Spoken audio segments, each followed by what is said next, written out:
Good afternoon, folks, and welcome to Andy's Playground. I'm your host as always, Andy, and today we are settling in for the second installment of the opinion-based series. I really appreciate how much support the first opinion-based video got, and I really especially wanted to highlight a conversation I was able to have with Disney Rod over his particular views about the name change for Hollywood studios. His opinion would be breaking altogether from the Hollywood name into something else, eventually dropping the whole Hollywood theming together, which frankly could make sense in a couple years or so. That video is in the description, so go check it out when you have the chance. For today's video though, it's a tad different because it has to deal with YouTube as a whole. One of my favorite books or topics I was able to read recently when I was graduating in business was this book called The Innovators Solution by Clayton M. Christensen. In this book, Christensen teaches how through disruptive innovation, businesses can enter a field and become successful even when there are larger corporations. A great example of this was when Netflix entered the field when Blockbuster was still a threat. They had a disruptive concept and business model that eventually overpowered the larger company. And I personally believe that this idea of disruptive innovation can be used when you're talking about YouTube. I have an opinion, a YouTube opinion, that YouTubers need to become disruptive innovators, no matter how big their channel is.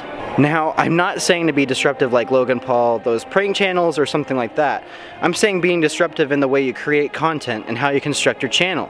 The thing about being a YouTuber, or especially a Disney content creator, is that someone has done it at some point. Everyone has done what you're trying to do at some point. Everyone has filmed the rides, everyone has filmed the shows, everyone has live streamed throughout the parks, and everyone has shown whatever you're thinking about doing. YouTube in itself has become commoditized and oversaturated with all these types of videos that makes it difficult for smaller channels to stand out. What makes you different is the way you do it, or at least the way you present itself. When you're creating a business, you want to fill a need. You want to be able to provide something you don't believe is being provided. If YouTube is a platform you're wanting to grow, you need to bring something people will want to see. For a while, when I was starting out with this channel and I would meet some amazing creators, I would seriously struggle trying to explain what I do that makes me different from other people, or at least what I do in general. But now I have a little bit more direction as to what I'm doing or what I'm trying to do differently, and honestly I really hope you guys enjoy the content I'm making because I'm enjoying creating it. But again, I believe you need to have a disruptive, innovative idea or concept that can really help you grow.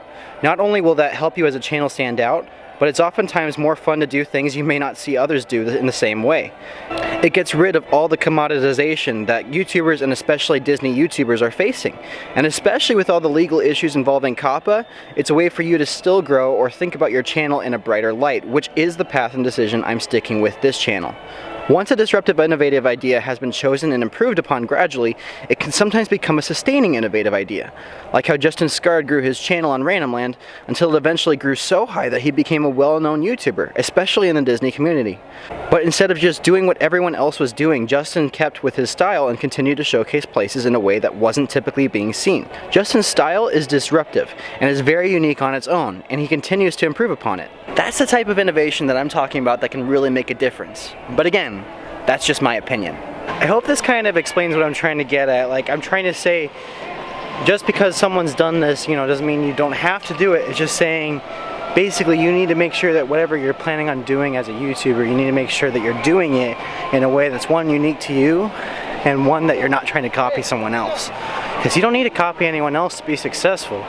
You just need to do what you feel is best for your YouTube channel. And if you keep doing with that, you should see some growth. One thing I also wanted to say really quick here is I'm not pretending to know every answer on how to grow a YouTube channel, especially when my YouTube channel is barely passing 130 subscribers.